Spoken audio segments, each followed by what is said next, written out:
emotional, man. I'll stand up here and cry in a minute. Can I just say what an unbelievable feeling it is to know that I have the support. It's an immense feeling. And I know that it's such, that everything they've tried, everything they're doing, everything the people sitting in there are tarnishing us, slandering us, trying to silence us.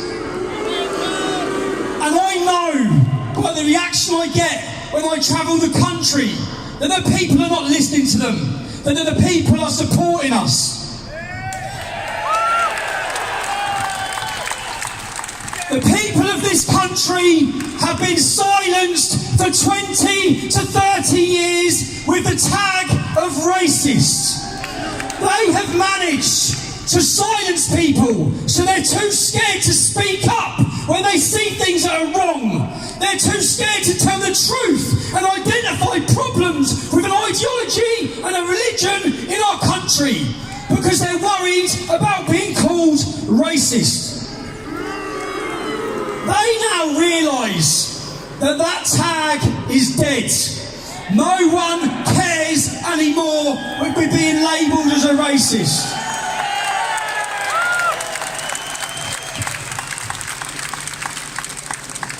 So they've now introduced their new term, hate speech. What is hate speech? There's a 16-year-old boy somewhere in here. I'm going to interview him next week. He went to Speaker's Corner and he debated Ali Dawah.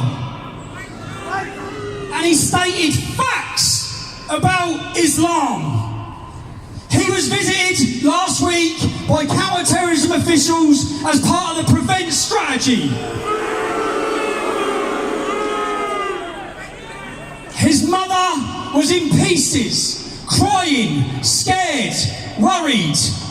The justification the police give for coming and visiting him. They asked him questions. Would you kill for your ideology? He has said nothing extreme, nothing wrong and nothing non-factual. But the police are visiting him. There's another man up in Burnley, up north as well, who this has happened to. The reason the police gave for visiting him is because they didn't like his opinions on Islam. This is currently what our country's facing. When you hear statistics and they say that 30% of all Prevent strategy is now non-Muslims, that's not and again, visits from counter-terrorism. For telling the truth, for identifying facts. I had a 14-year-old boy in the north of England who had a mental breakdown because of the visits from Prevent because he said that Islam was a fascist, violent ideology. These scare tactics, and I'll tell you what, it works. I'm in a group message with this young lad, and there's loads of young lads who are representatives of different football clubs in the country, who are youth, who are 16 to 18 years old. So one boy tells the truth about Islam at Speaker's Corner, and then everyone else sees that counter-terrorism have visited him. That has a knock-on effect. People become scared. People are terrified to identify and speak openly and honestly. We've just seen that my Twitter account was removed for hate. The hate, one of the things that they suspended me for, I said 90% of grooming gang convictions are Muslim men. That is a fact. That is not hate. 20% of them are called Mohammed. But what they removed my Twitter account for was for saying Islam promotes killing people. It does. 100 verses in the Quran incite them to kill. Again, it was a fact. Now, when you see the news reports, this is where we can't be fooled. Our government, there's been 10,000 Twitter accounts closed at the request of government for hate. There's been 140 Twitter accounts closed for terrorism. Hamas are a prescribed terrorist organisation. They have a Twitter account. Hezbollah are a proscribed terrorist organisation. They have a Twitter account. So this is not about rules or regulations or breaching any of their rules. This is about silencing and stopping. Silencing people like me. Milo had his Twitter account closed. Sargon had his Twitter account closed. Where we're heading in a few years' time, Facebook, YouTube will all remove our views.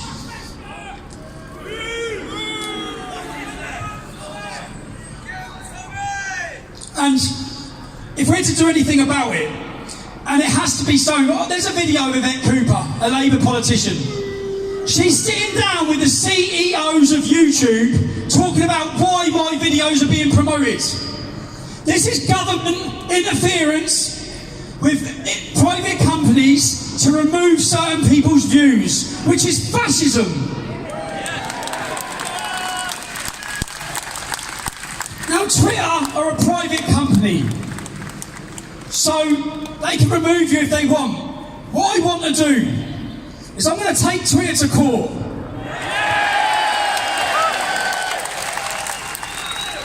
I'm going to take them to court for discrimination against my physiological beliefs, my deep-held beliefs. And I won't get my Twitter account back, but what we'll be able to prove, which needs proving, we need to prove what hate is. We need to prove that facts are now seen as hate. The government are pushing this agenda with private companies.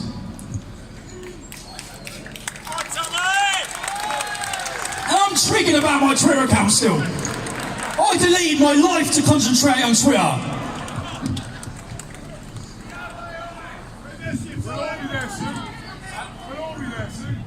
We all will be there. That's what people need to understand. This is the start. Everyone will be removed. All our views will be removed. On the other hand, you have Muslim organisations, you have terrorist groups, you have far left radical groups who aren't being censored. It's certain political opinions are being censored. Also, I've been standing here in the shade. You must have all been boiling here all day. I want to thank you all for your patience as well. I want to do something quickly as well in the middle of the speech. Kaylin, George, Lucy, you come up here.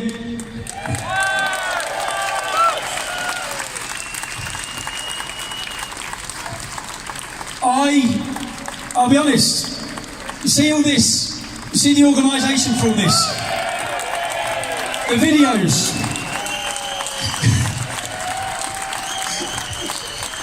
None of this. And the people were thanking me. I had loads of people coming up saying thank you for the day. I didn't do anything. That's the truth. They done it all.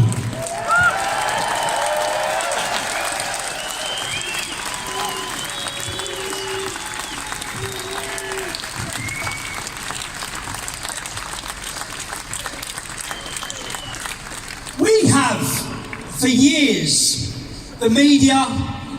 Is the mainstream media here? The great thing is no one trusts them. No one's reading them, no one's listening to them. Who watches the news? People are now searching for their alternative media. And that's what we want to do. And with the team, we want to bring people real stories. I've got a story that's going to be coming out hopefully next week. 3 young boys who run over. I'm going to get emotional. Look at Tommy!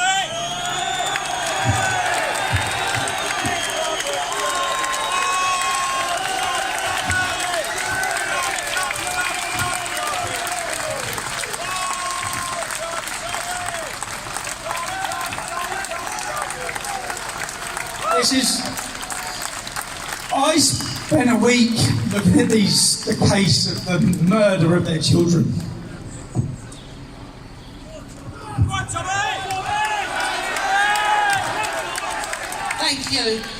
Thank you. Thank you for Tommy for having the balls to report on our story, because no one else has. We're speaking about Josh, Harry and George, who were murdered in Shepperton Lane, Hayes.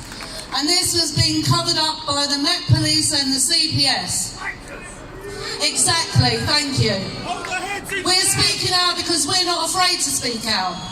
We went to Speaker's Corner last Saturday. A Royal Park officer came straight up to me and asked me if I was the organiser of the event. I said, we're just here to speak out about our children. We had this flag.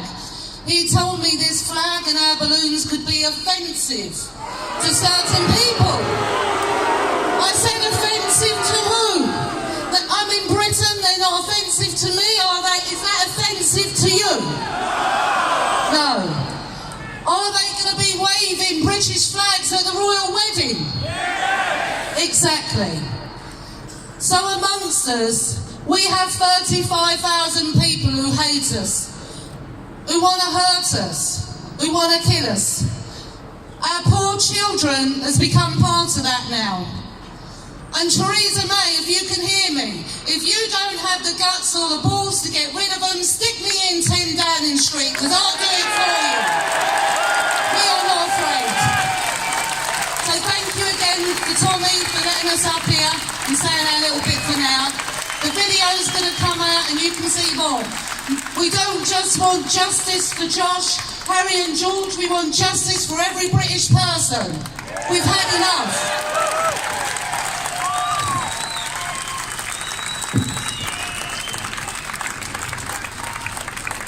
This video, when you see the story come out, you'll see how disgustingly these families have been treated.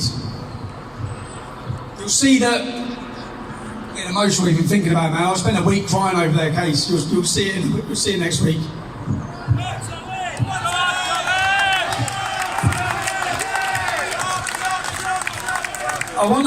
People have come here from all over the country. People have made this possible. I know you've all had a long day. Many of you have spent your money. You've travelled from far. There's different organisations, different groups of people that have come. I want to bring one of the lads up now, Justin. He's a representative. I see the Proud Boys. I was with them last night. Justin from the Democratic Football Lads Alliance, just to say a few words to say thank you to everyone who's come on their part.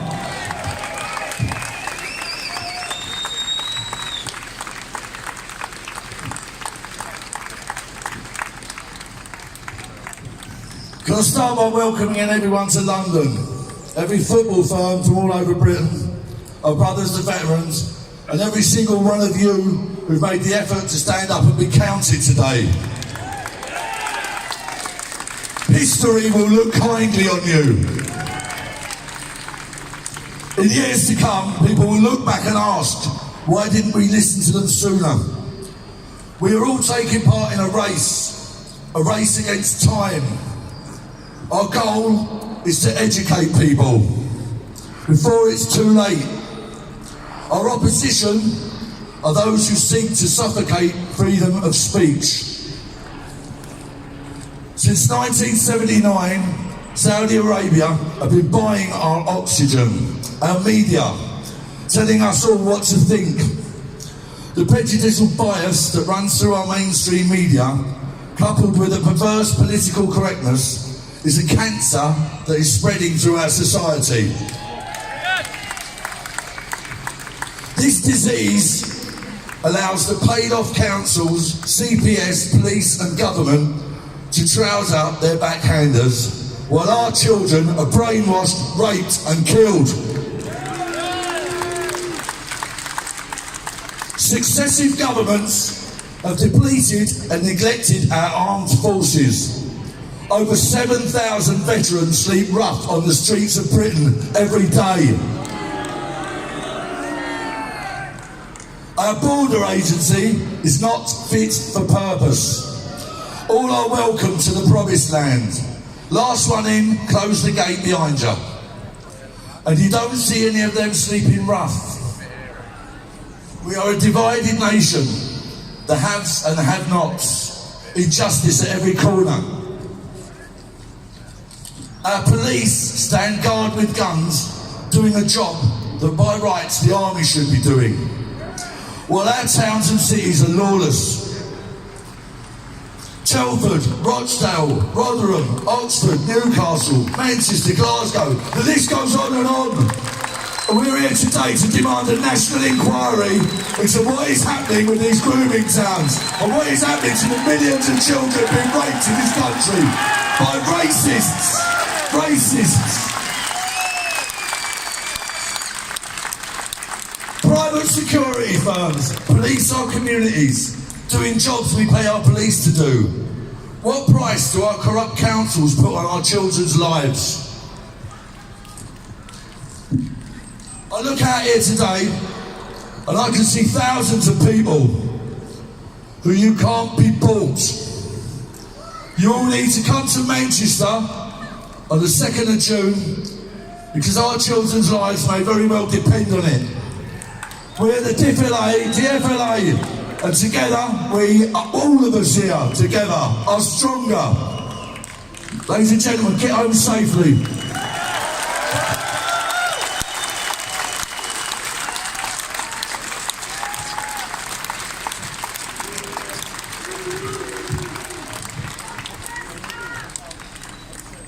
Now, the country I thought I lived in prior to 2009, and the freedoms I thought we had, and the learning curve I've gone on since 2009, we live in a post-free speech era. There's no pretending it. We don't have free speech. Everyone talks about free speech. We have no right to free speech in the UK. Does anyone really feel free saying their opinions? Do they feel free with your bosses at work? Most people have to hide the fact that they even come to these demonstrations. That's not freedom. We should be free to criticise whatever we want. We're being lied to, we're being deceived. When you go back through British history, you go back through British leaders, you go back through our clergy, our military leaders, our politicians, Sir William Gladstone, Winston Churchill, they always told the truth about Islam. The truth that Islam is a warlike religion. It is fascist, it is violent. Only in the last 30, 40 years are we being fed a lie. You know the term, Islam is a religion of peace. You try and find that in the history books. You won't find that term. That was brought out after September 11th when George Bush lied to the world. Never before have people been deceived so bad. We have let an ideology into our country to gain control of towns and cities, to infiltrate our government, to run as mayors in our capital city. All under the guise and the lie. They're taking our children to mosques. They're in the education system. They're lying. And when it turns, because it will turn in Europe, it will turn in England, and when it will turn so quick that everyone will start speaking openly and honestly. Everyone will identify the problem with it. If you look at Austria, since Austria elected a right-wing government, a government who identify Islam as a problem, the major celebrities and singers in that country are all now telling the truth about Islam. We know what people think. We know people are aware of the problem, but no one says it. And if I say one message to everyone, then start small. Everyone tell the truth. Speak openly, speak honestly. Speak about Islam.